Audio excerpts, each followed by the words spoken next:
is you're going to graph this quadratic. Then you're going to tell me what the discriminant is. That's a separate calculation. You're going to sketch the quadratic, whatever it looks like, and you're going to highlight the x-intercept. So after you make your sketch, just kind of boldly color in or use a different color to circle or highlight where the x-intercepts on the graph are. Tell me how many solutions there are, and then the types of solutions. Okay? And by types, I mean what number categories did they fall into? Okay? Are they real solutions?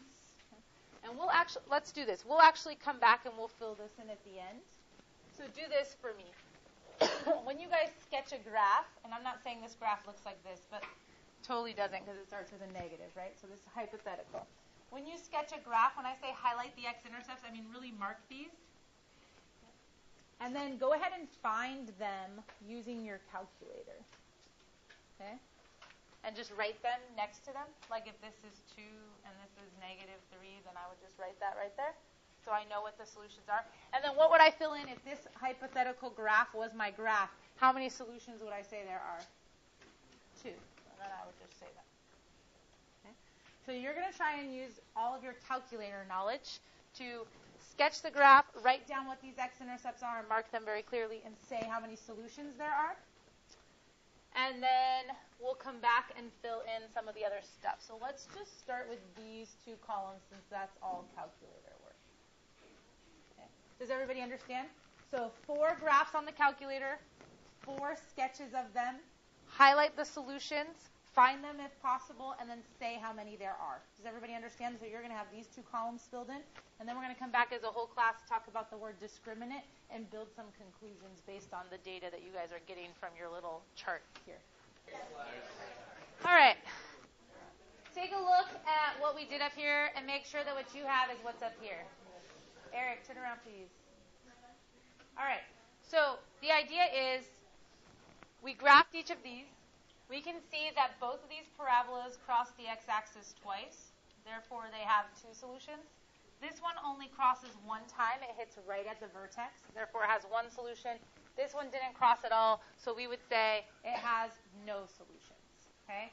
Or we might want to make that no real solutions, and we'll talk about why next week. Okay? All right, so let's look at the types of solutions that there are. When there was just 1 solution, okay, look at the number types that showed up. And when there was 2, there's some different types of numbers here, different ways that it could work out. Okay? Those numbers are related to a specific calculation. So think about the quadratic formula for a minute. Okay? And notice that, I'm going to erase this, so don't write this in this area of your paper. But our quadratic formula looks like this. We figured this out yesterday. Kind of knew it looked like this, but now we know why. Notice it has the plus or minus in it. Okay? So it kind of lends itself to getting 2 solutions, right? Because in the numerator, there's 2 different operations you can do. This first number plus what's in the radical divided by 2, and the first number minus what's in the radical divided by 2. Okay? So how do you think this situation occurs? How can you do this whole calculation, solve a problem using the quadratic formula, but only get 1 single answer instead of 2 answers using the plus or minus? Okay? Well, even if it's a perfect square, well, okay, the polynomial is a perfect square, but what about the quadratic formula? Like, what about the algebra calculations is going to lend itself? Because to me, I look at this, I see a plus and a minus, I expect 2 outcomes, right? One with the plus and one with the minus. So when am I only going to get 1 outcome? Okay, so if you were adding and subtracting 0 to your number here, it wouldn't create 2 different values in the numerator, right? Because whether you take something and add 0 or take something and subtract 0, you're still just left with that same number. So that tells me these perfect square polynomials, okay, that he pointed out, that have their vertex on the x-axis, not only are they a perfect square, but this calculation that's underneath the radical must be coming out to be 0. Otherwise, there would be 2 solutions and 2 places it crossed the x-axis. Okay? And that part that's underneath the radical for the quadratic formula is called the discriminant. And it has like its special label. And the reason why we look at it is because it does control the outcome, right? If it's 0, I only get 1 solution instead of 2. So the discriminant in this case would be equal to 0. Okay? And that's what yields us one solution. Okay? Now, it's going to be a real number, because all the numbers we know so far are real numbers. And is it going to be rational or irrational? So this whole radical part is going to become 0, and you're just going to be left with the negative b over 2a part. Is that going to be a rational or irrational number? Rational. The definition of a rational number is it can be written as a ratio, right? A fraction, which is exactly what we're going to have right there. So when we're getting this one solution, it's going to be a real solution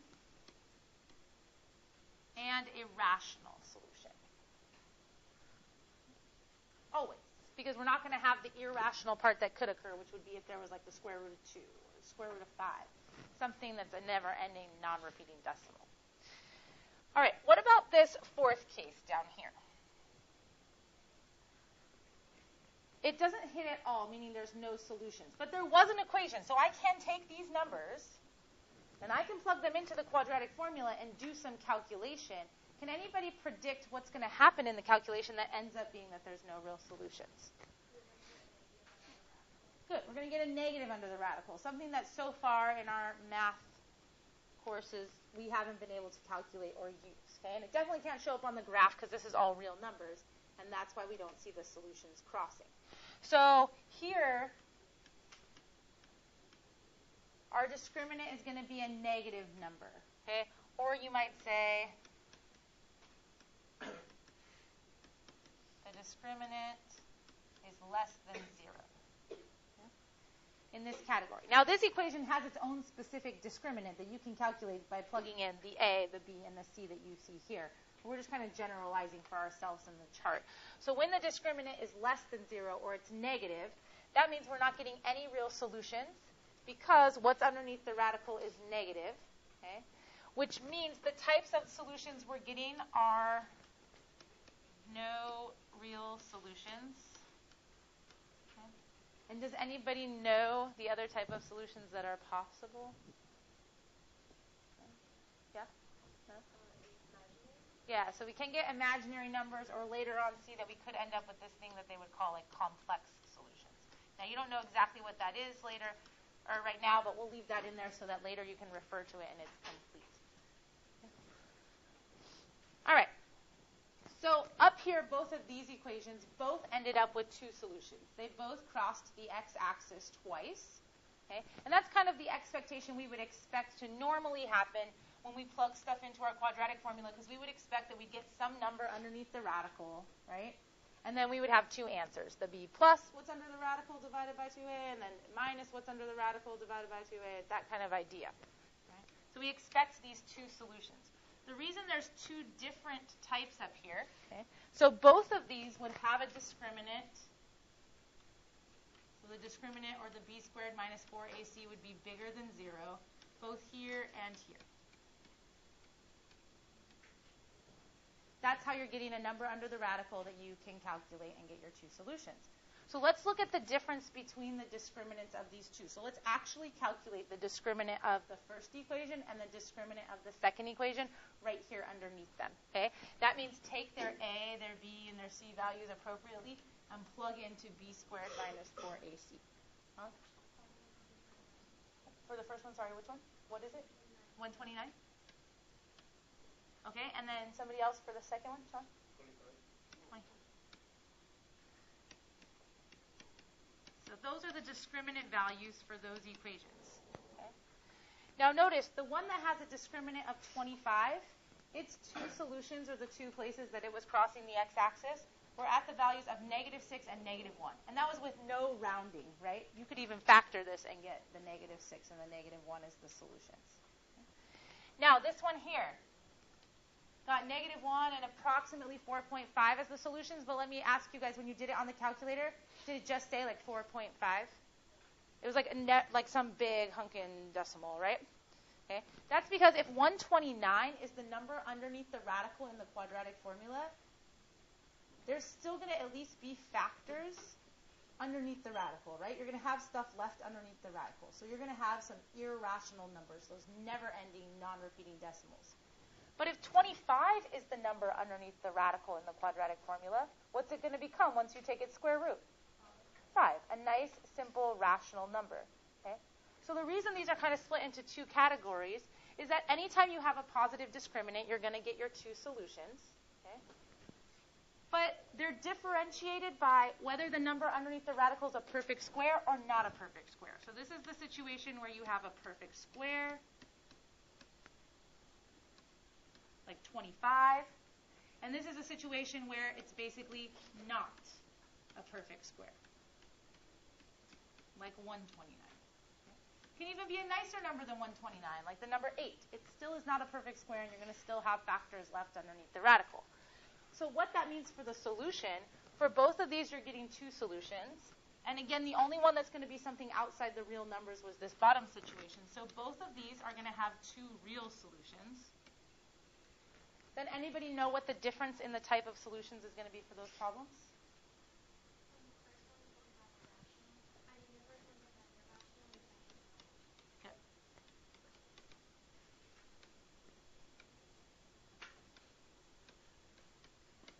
So we keep it rational as long as it doesn't have those radical parts left to it. But numbers like this underneath the radical are going to result in irrational results. How can we know for integers or not? Because we can't say for sure that it's going to work out to be an integer or not an integer. Like even something factorable that's going to have a rational, it could be like 2x minus 3 as one of the factors. So really the solution could be 3 over 2, which is still real and rational. But sometimes it's an integer, sometimes it's not. So they just categorize them usually that way. That's as much as they can say for certain without looking at the number specifically. Okay? All right, so the discriminant is a calculation we should know. We should understand it's that special part of the quadratic formula underneath the radical. What does the discriminant tell you about the quadratic? How many solutions it has? What else? What type of solutions they are, so if it's real and all of that. Okay? And then graphically, like you see right here, knowing the number of solutions should kind of give you an idea of what that graph should look like, right? If I now told you, oh, this quadratic has a discriminant of 129, you should be able to think in your head, okay, this is concave down. Because it has a positive discriminant, I would expect it to cross the axis twice. But when I go and actually calculate where it crosses, it's probably going to be a little complicated because I expect them to be irrational. But all those things should kind of be connected in your head, those pieces of information. Okay. Does that make sense about what the discriminant is? And this chart kind of tells you it can fall into these 4 categories, and those 4 categories yield these 4 different results. Okay. All right. All right, so your job right now, with the people in your group, figure out the number of real solutions that this quadratic. All right, tell me if I did it right. I heard a couple different answers than my own, so I could be wrong. So we have our b squared minus 4ac, and I think if I do this correctly, I get 196 minus 196, which gives me 0. Okay, now that's the discriminant, but I didn't answer their question. What is the number of real solutions? Good. Okay, so there is one real solution. Okay, last problem of the day. They're never going to go away. All right, so a rocket is launched. Okay, from the ground with an initial velocity of 150 feet per second. Then they give you a function. Thank goodness, because some of us are probably not very familiar with physics, and honestly, it's been a while. Okay, so h is equal to negative 16t squared plus 150t models the height in feet of the rocket at time t. So I know h gives me the height of the rocket, t gives me the time in seconds. Will the rocket reach a height of 300 feet? Explain your answer. So you guys can use whatever tools you want. If you use the calculator, just be sure you also understand what algebraic stuff you could do to figure that out, because you know your calculator for this, or your test for this, is going to probably span 2 days. 1 day with a calculator, 1 day without. Okay? And probably 2 days so you have plenty of time to do each section, because this chapter is like 10 sections for us long, so you can understand the need for multiple periods. All right, so plug 300 in for h. Now, this question can be done a few ways. Did it ask me at what time the rocket reached a height of 300? Did it ask me that? No. What did it ask me? Will it ever? They don't even care exactly when it happens, just will it ever. So do I need to know the solutions of this? No. I just need to know, does it actually have any solutions? Okay? So do I need to perform the entire quadratic formula or something to find the actual solutions? No. What do I need to do? Find the discriminant would tell me if this even has solutions at all. Okay? So if I bring everything to one side to see whether they are positive or negative values, I can do the discriminant calculation just to see, does this actually have solutions or not? And then I'm able to answer their questions of if putting 300 in here is solvable or not. Does it reach 300 or not? If it's not solvable, it doesn't work. If it's solvable, then it works. Huh? Okay, so let's see. So somebody tell me, what was the number you got for your discriminant calculation? Do I have confirmation? Yes. All right, so 3,300 is our discriminant, okay?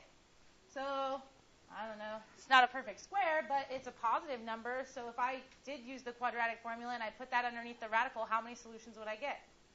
2. So there's actually 2 different times that the rocket reaches a height of 300, which makes sense, right? It's launched, it probably hits 300, goes higher, then hits 300 again, back on the way down, okay? And if they asked me more specifically when it reached that height, then I would go on to actually find t. But if the question is only, does it reach that height, I just have to know, does it have solutions?